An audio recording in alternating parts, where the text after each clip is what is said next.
CL curve goes up. So stall is, CL max is at 18 units, and those units are random, could have been bananas, okay? 18 minutes. 18 units, okay? Doesn't tell us what the actual angle of attack is or anything, but for our airplane, CL max is 18 units, okay? Also known as the critical angle of attack. So what happens? If I exceed the critical angle of attack, or 18 units in our airplane, I go into the stall region. It doesn't stop producing lift, it just cannot produce enough lift to fly the aircraft, okay? So, in order to maximize lift, wings need to be held at or slightly less than 18 units. Well, it says since the gauge pegs at 18, you're better off holding it slightly less than 18 to maximize your lift, okay? But you could very easily peg and go past. So here's what's happening. You basically got like a credit card's width of boundary layer air attached to the wing, okay? So in that boundary layer, the velocity of the air goes from the free stream velocity down to 0 at the surface of the wing, where you basically have molecular attachment to the wing of the molecules, right? Okay? So this is due to the viscosity of air. And we see here a picture where the airflow coming in, the laminar flow going over the wing, and then there's a transition point where you start getting some turbulent flow. Turbulent flow helps it actually stick to the wing better. And then if the coefficient is high enough, then you get a separation point. So that separation point, typically, normal flight is clear back here. Okay, right there at the trailing edge. So, laminar flow is smooth, very low drag, but also considered low energy, and it separates easily from the airflow. Where turbulent flow has more energy, also has more friction, but it adheres to the airflow better. And we see here, no longer flows the surface airflow, that's where the separated airflow is, and in this case it's happening clear up here. And it greatly increases the drag due to the form drag, okay?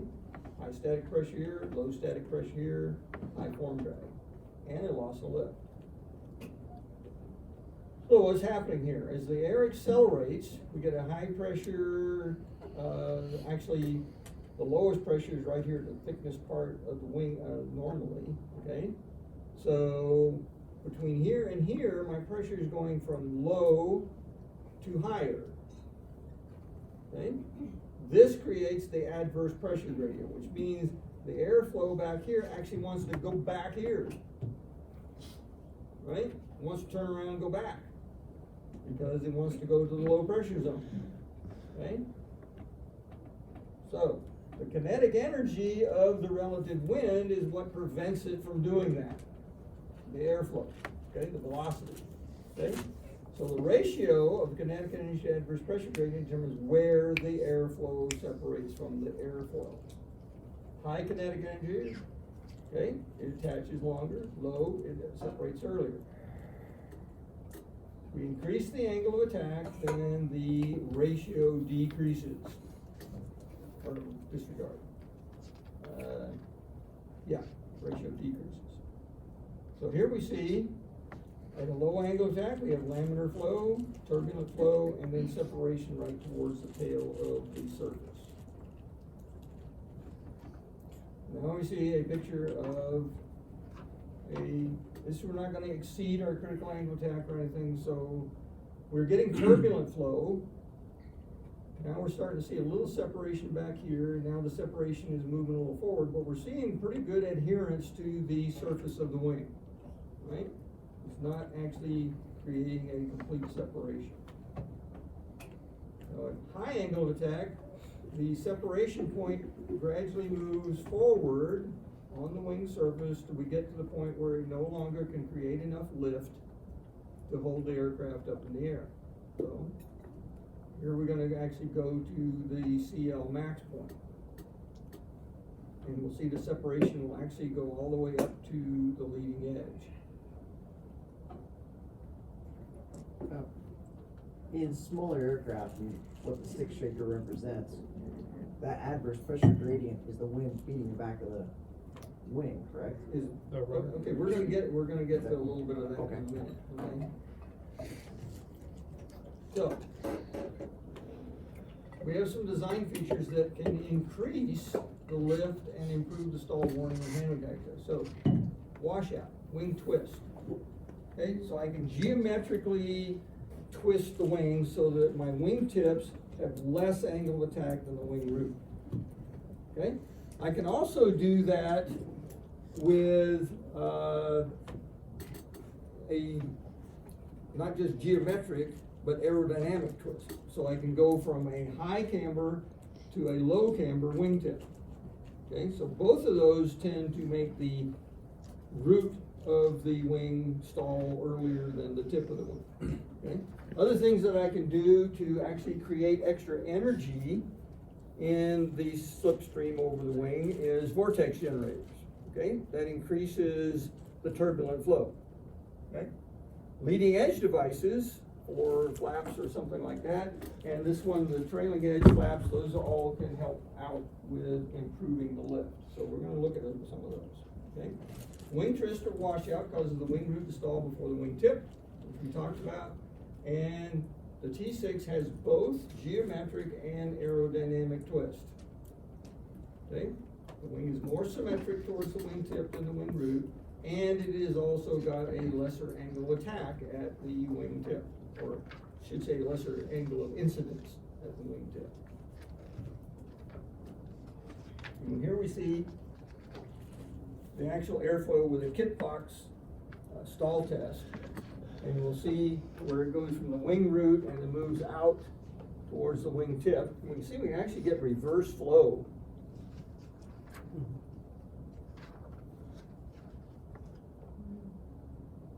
As soon as you reduce the angle of attack, flow reattaches. There we go.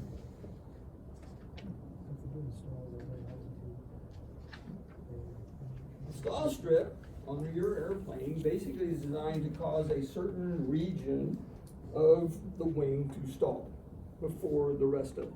This is what you're talking about. This is designed so that it sends turbulence back towards the tail. So it causes buffet in the airframe to indicate stall is approaching. This is designed so that it will give turbulence earlier than if you didn't have it there. And so it gives you a little bit of a heads up. Okay? So turbulent flow going back and hitting the horizontal stabilizer, that's your buffet. Okay?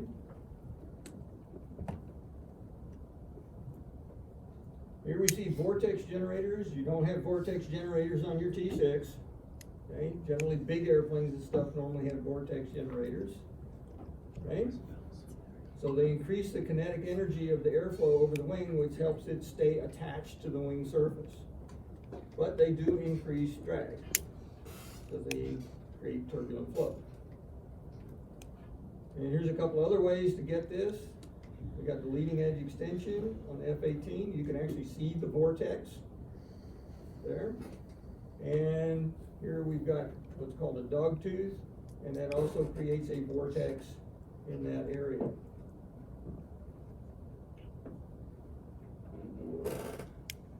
Here we see the strake or chine on the engine, and we're going to see a picture here of what that actually does. So you're going to actually see, due to high humidity, you actually see the vortex that it generates going over the wing. The engine nacelle itself can actually cause disruption of the airflow.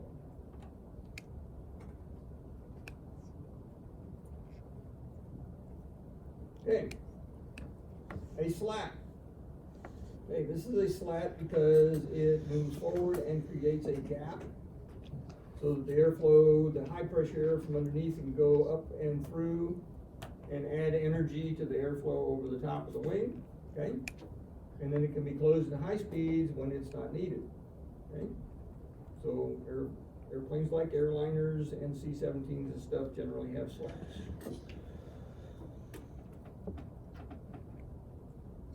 this gives you a demo of what that is doing. So we can see a high pressure air here coming deflected over the top of the wing. And then when he closes it, boom, then it, separation point moves right towards the tip of the wing. So it delays the stall.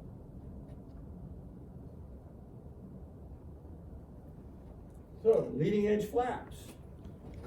Okay, now these don't create a gap to bring high pressure from the bottom over the top, but they just change the shape of the wings, right? So it says in here, it says they increase the camber to maximize coefficient of limb, and some of these, like on some fighters, are automatic, so that when they start really pulling, they go down to delay the stall.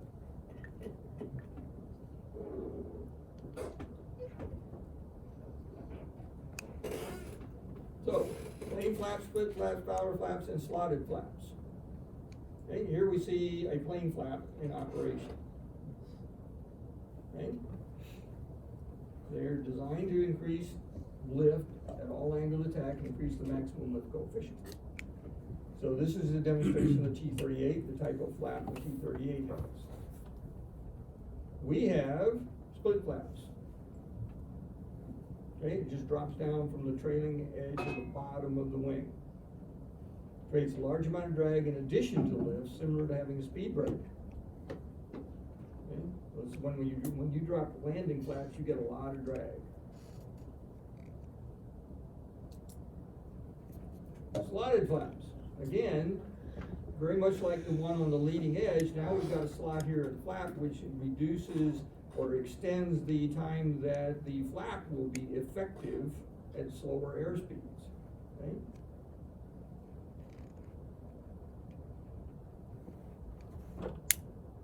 Okay? Fowler flaps, flaps that move aft and down. Okay? Similar to the slotted flap, except that you're also increasing the surface area of the wing by making them go back.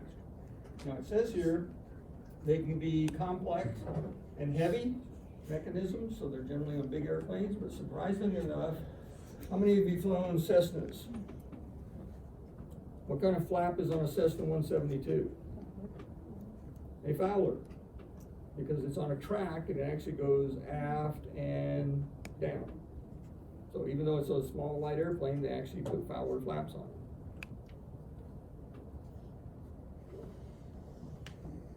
How many of you ever noticed looking outside the window or whatever on the airliner when they actually completely got leading edge and trailing edge flaps all the way down? What's the shape of the wing? It's like half circle. Yeah. Yeah. That's a lot of camber. Okay, here we see a chart. Okay, the chart on the right shows a slat and Fowler flap combination more than doubles the lift coefficient. So here's our CL max, plain airfoil, plain flap, single slotted, double slotted, split. I don't know what a zap flap is, never heard of it before, so now.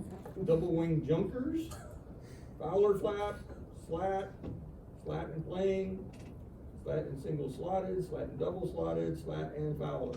So we go from a normal 1.5 CL max all the way up to a 3.0 CL max.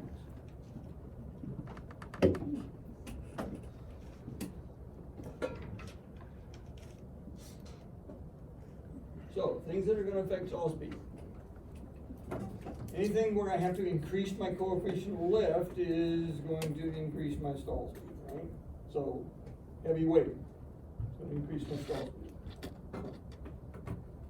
Configuration, generally, if I put flaps down, delays my stall speed, right? So I get a slower stall speed. G-loading is like adding weight, so it increases my stall speed. Bank angle, in order to hold a level turn in a bank, I gotta hold more G's, equivalent to adding more weight, increases my stall speed. Climber descent angle actually decreases, we're gonna see that in a few slides ahead, decreases stall speed. And power setting, okay?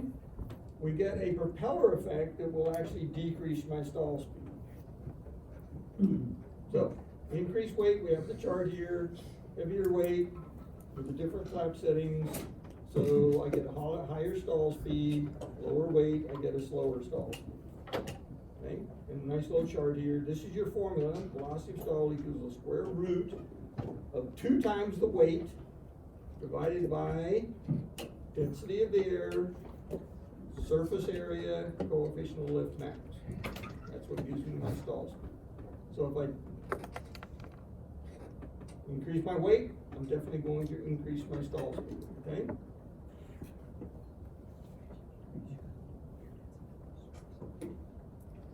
So, we don't have to do this in the T6, but in the T38 and the T1, you actually calculate an approach speed based on how much fuel you have left, what the weight of the aircraft is. So if I remember correctly, the final turn in the T38 was 155 plus fuel.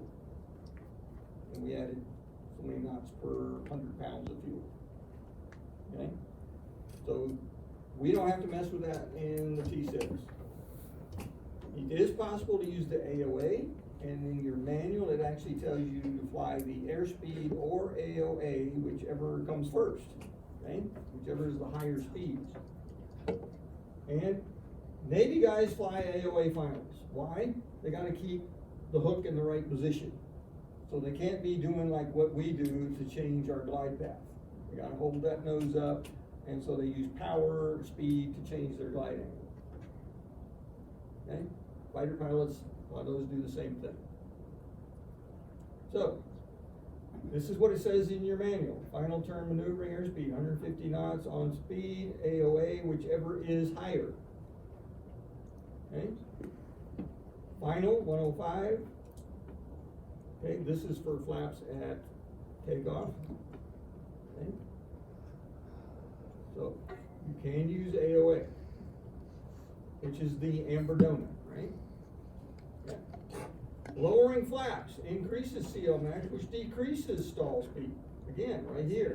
This is in the bottom of the formula, so if this goes up, this goes down. Okay?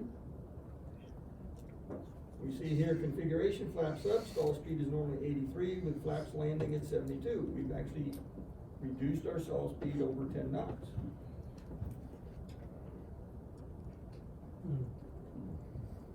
So, C5 coming in, returning to land, number 2 engine is out. They pull all 4 throttles to idle, slow to 160, and then push the wrong throttles up. Okay, so now they're operating on 2 engines. They start getting slow once they put the flaps down to landing, and so the crew raised the flaps in order to reduce drag, but they were too low and they crashed. And interesting here though, everybody survived. There were some serious injuries, but everybody survived the crash. Big CRM piece. I was gonna say the Yeah. CRM right here. Right.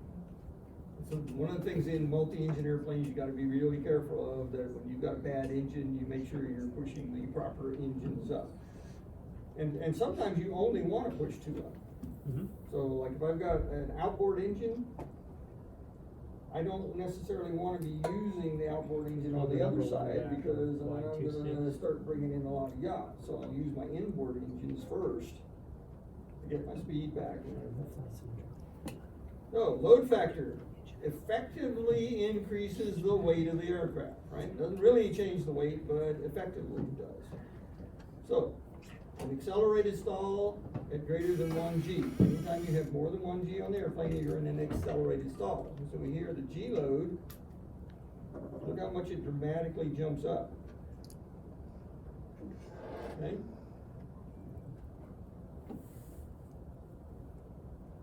So, with a load factor less than 1G actually decreases stall speed. So during certain maneuvers, it's possible to fly the aircraft well below 1G stall speed without stalling.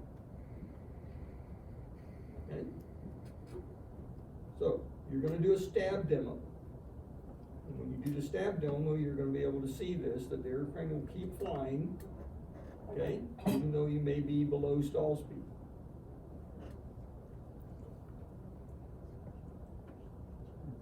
We talked about this, increasing the bank angle, increasing the G loads, so my stall speed goes up. And here we see G load versus stall speed. This is something you're gonna have to be careful of when you do your instrument steep turns. Because you're gonna be at 150 knots doing 60-degree bank steep turns, so you don't have to lose a whole lot of airspeed before the stick shaker comes on. Okay?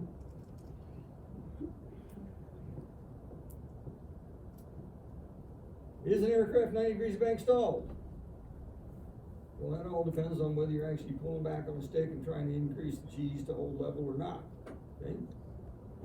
So, it says regardless of G load, an aircraft 90 degrees of bank cannot maintain level of flight, right? So all my lift vector is going sideways. Well, how do the aerobatics guys do that? How do they maintain level of flight in a 90-degree bank? Rudder.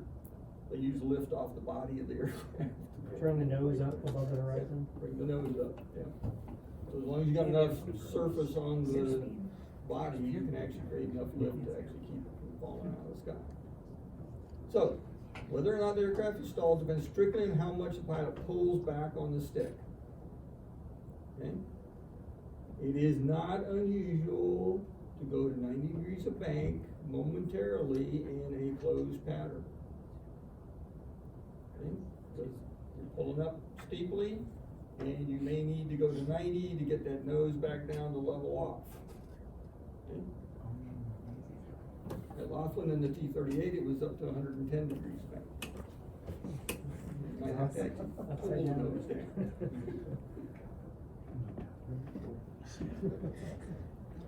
Okay, big accident at Fairchild. How many of you seen this video before? I kind of figured most people have seen this video. The sad part about this is I heard he was a hot shot. he was a hotshot guy. They knew he was trouble, and like the squadron commander was sitting in the jump seat. I'm sure the families were around. Oh, I'm sure they were glad to see this, right? Yeah. Yeah. So he just demanded too much out of the aircraft. They couldn't do it, and so they crashed. So here we see a C-17 practicing for Arctic Thunder in an over-aggressive turn. Stall warning activated, but the pilot didn't respond. Whoop.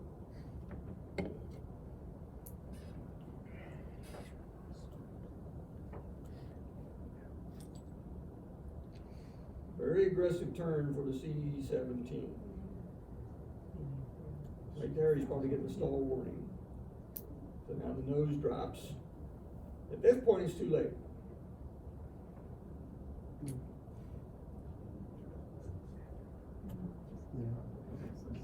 Okay?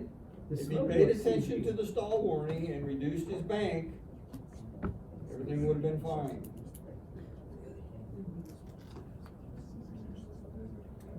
Okay. In a climb, part of our thrust is actually acting as lift. Okay? So it actually reduces stall speed. I'm not demanding as much out of the wing because I'm getting it from my thrust. So how much lift is needed in a vertical climb? None. Zero. I don't require any lift from my wing whatsoever. Going vertical, right? This is like we have a few airplanes in inventory that can actually accelerate going straight up, like the F-16, right? Because they got a greater than 1-to-1 thrust to weight ratio.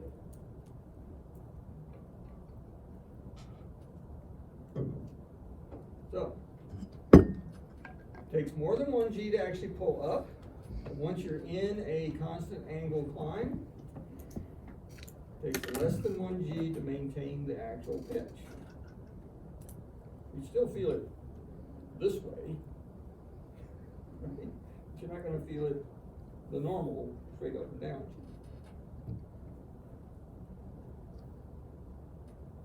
So, since less lift is required to maintain a climb or descent, the stall speed in a climb or descent is also lower.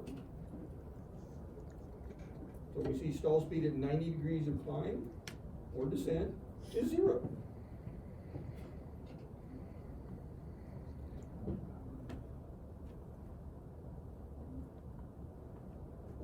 Highest stall speed is in level flight.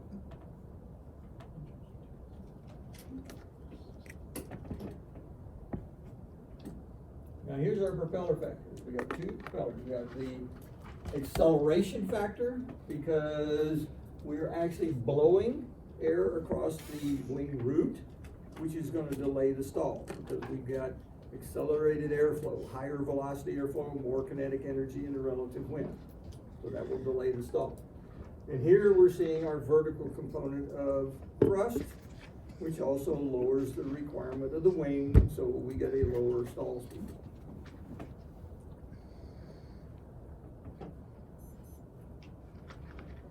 If our engine was powerful enough, we could go straight.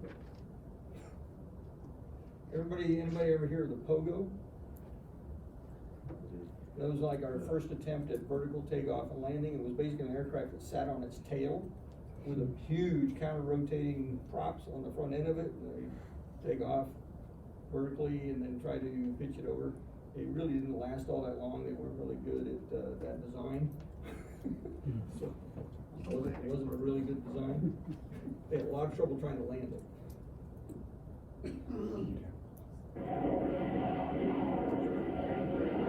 Now, I'll tell you, I wish I had the video of the Sukhoi for these kids.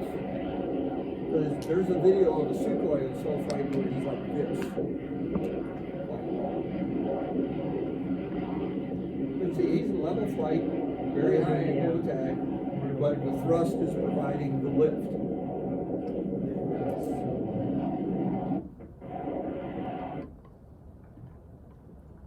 So, the summary. Stall speeds go up with weight, G load, and bank angle, assuming you're trying to maintain a level turn. Okay. They go down with climb or descent angle, higher power settings, and flaps. Now it says stall speed does not change with increase in altitude. The indicated stall speed does not change. Right?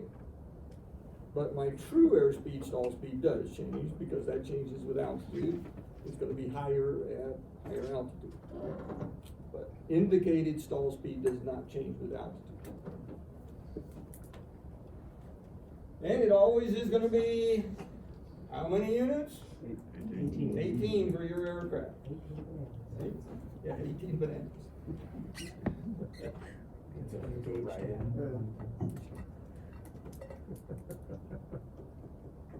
So we have two ways of actually determining we're approaching the stall. We have the stick shaker and we have aerodynamic buffet. And you'll see here on a power on stall that propeller acceleration factor, which is blowing over the wing root, delays the turbulence from that area of the wing, which delays your buffeting in the airframe. So you don't normally, in the power on stall, actually get the aircraft buffeting. You'll get the stick shaker. Okay? Power off stalls, light buffet approximately 3 knots above actual stall speed. Now, you should not normally go to buffet, because the stick shaker is supposed to go off what? 5 to 10 above, and the buffet's about 3 knots above, right? However, evidently sometimes in the airplane the AOA vane or something is sticky, and you'll actually get buffet before you get a stick shaker. And that's the only reason I can think why that would happen, is the AOA vane is not actually registering properly, because that's what the stick shaker is linked to, is the actual AOA indication. So, accelerated stall, you get moderate buffet well prior to the stall. You start getting that separation from the wing. Aerodynamic buffet is fairly mild, how should I put it, for this aircraft. In other aircraft, that's what you use, okay? T-37, it was buffet. In the T-38, you actually fly around the final turn in light buffet.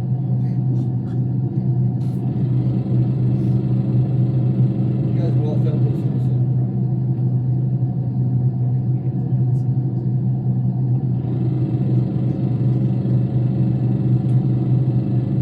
Since there shakes the stick, but you can still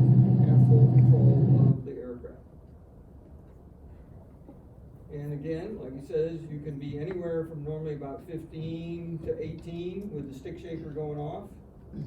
So you may be stalled or you may not be stalled.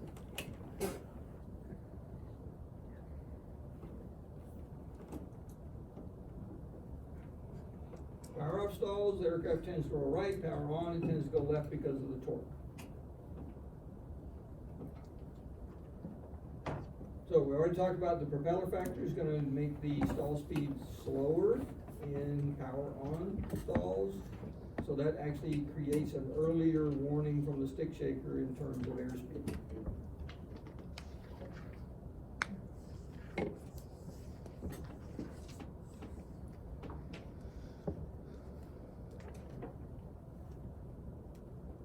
Okay, anybody questions on that? So this is where we get the creeping blue glow. That's what I call it. That's what you see on your airplane. When you start stopping, you see the blue. Okay, the airplane is designed, specifically designed so that the stall proceeds, the turbulent flow goes from the wing root towards the wingtip and then back towards the tail. So we lose ailerons first, then the elevator, and then the rudder. Okay, that's our loss vector. We get it back in the opposite. Okay?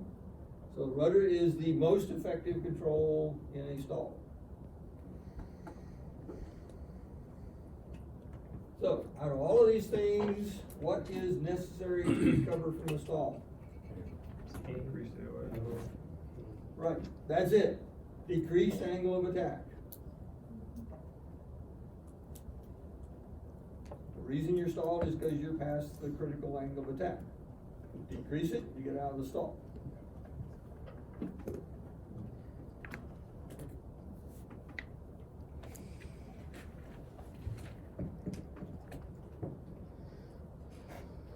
So this is what you're gonna do when you practice power on stalls. You have certain parameters in 248, which is 15 to 40 degrees of pitch. I don't know how many you read this about already, but 15 to 30 is considered a low stall. 30 to 40 is considered a high stall. When you're doing these for a check ride or something, you don't want to do 30. Because that's, okay, what am I doing, high or low? So you want to pick something less than 30 for 15 to 30 for low pitch, and above 30, between 30 and 40 for a high pitch. Torque setting 30 to 60. Now I will say this, one of the things I teach students in the sim, you do not want to be doing a low pitch stall at 60% torque. You will just simply climb right out of the top of the area. I'm not stalling, I'm climbing. You're just sitting there in the stick shaker, you're climbing and climbing and climbing and climbing. That's what's gonna happen. Most guys in the sim teach somewhere pretty close to 30 for the power setting. For a high pitch, you're gonna be around 35, low pitch around 20, 25. And then bank angle is either gonna be wings level or 20 to 30 degrees of bank, okay?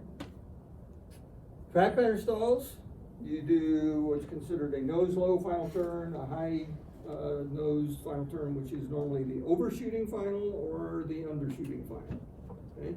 Now, I will say this, in this airplane, to do these, you have to be double stupid, okay? Particularly the nose high, shallow bank stall. Because you gotta be double stupid and go to idle. Okay? You push the power up in these situations, you probably wouldn't stall, okay? But we're trying to set up the track pattern stall situation where you inadvertently pull the power back to idle and you're trying to bring the aircraft around the flank, okay? In these, okay, you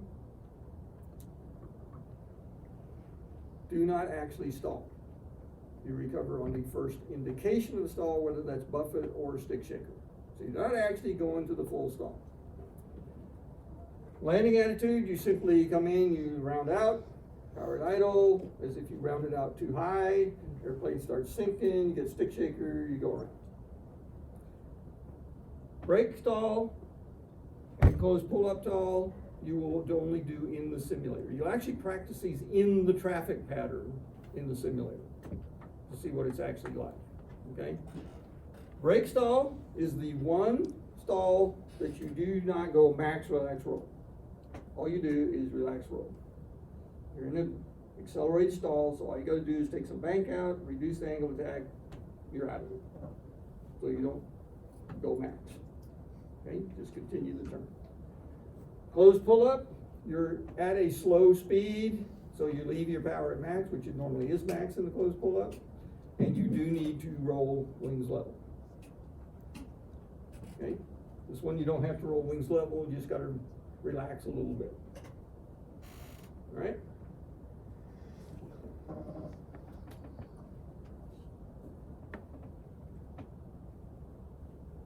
Don't actually stall the aircraft. Critical Mach, the point where the local airflow exceeds Mach, right? You don't know, I don't know in this airplane where that actually occurs on the airframe. In the Tweed, it was the canopy. There was such a big curve on the canopy that you'd actually get a shock wave that would build up on the canopy first. That's where it would go, okay? In the tanker, it was on the wings. In the tanker, I actually crashed a tanker sim by doing that. I exceeded critical Mach speed in the tanker. The shock wave develops on the leading edge of the upper surface, trailing edge of the bottom surface. So like you would have this here, and this would be over here, which rotates the aircraft nose down with insufficient elevator to actually overcome that nose down tendency. So I took a 135 sim from 30,000 feet into the ground because of exceeding critical Mach. Okay? We actually broke the sim. So, air flowing over the wings and canopy accelerates above critical Mach number. There's an area where the local airflow exceeds Mach 1. It causes increased drag, buffeting, loss of lift, and or loss of control effectiveness in aircraft that are not designed for transonic flight. The T6 is not a supersonic aircraft. Okay? Now, in the T-38, we used to go supersonic. We don't anymore, but we used to. Actually, that was one of the demos in UPT. You would go to like Mach 1.1 just to see how the airplane flew. So, the buffeting and everything then can make it feel like an aerodynamic stall. And here we have a demo or a study. Oh, this is. So what happens? The pitot tubes iced up, okay? Causing a loss of airspeed indication, the autopilot disengaged. So, in response to turbulence, the flight officer or first officer, Bonin, over-controlled the aircraft, climbing to 38,000 feet and stalled. So the A330 has a side stick, which are not physically connected, so the left seat pilot could not see what the right seat pilot was doing with the stick. So he kept the aircraft in the stall all the way to impact. All he had to do was push forward on the stick, okay? So it's 15 to 16, or 5 to 16 degrees nose up, AOA 35 to 40 degrees. Not an AOA gauge panel, okay? Full power, 11,000 foot per minute rate of descent. 45-degree deck angle. Okay? So by the time they realized that they were actually stalled, it was too late. Air France. Okay? Frozen pitot tubes again. Okay? Engine flight controls were working normally. Oral warning sounded, stall over 70 times, but neither pilot acknowledged it. Okay? Engine thrust did not save the aircraft. Got to reduce AOA to get out of the stall. I don't know which one of these might be the one that I knew about, but there's one of them I know about where this happened. And basically, I think it might have been pitot tubes froze up, static ports are open, so you go up in altitude, static pressure goes down, right? You have a constant air pressure stuck in the pitot tube. So as you go up in altitude, it looks like the airspeed is increasing. Your airspeed is acting like an altimeter. So I know one case, I don't know if it's one of these, but I know one case where the guys are going, oh, the airspeed's increasing, they start pitching up, pulling the power up. Continuing to slow down, of course, but they're gaining altitude, so their airspeed indicators are showing an increase. And they pulled it all the way up into the stall and lost control of the aircraft. Well, this is like a no-brainer for most people that think about it. That airplane cannot be at dispatch altitude with idle power and still be increasing airspeed. So it should have been obvious to the guys that, hey, something else is wrong here. We're stalling. They mistook the buffet for high-speed buffet instead of stall. Okay? That's your stalls. Any questions?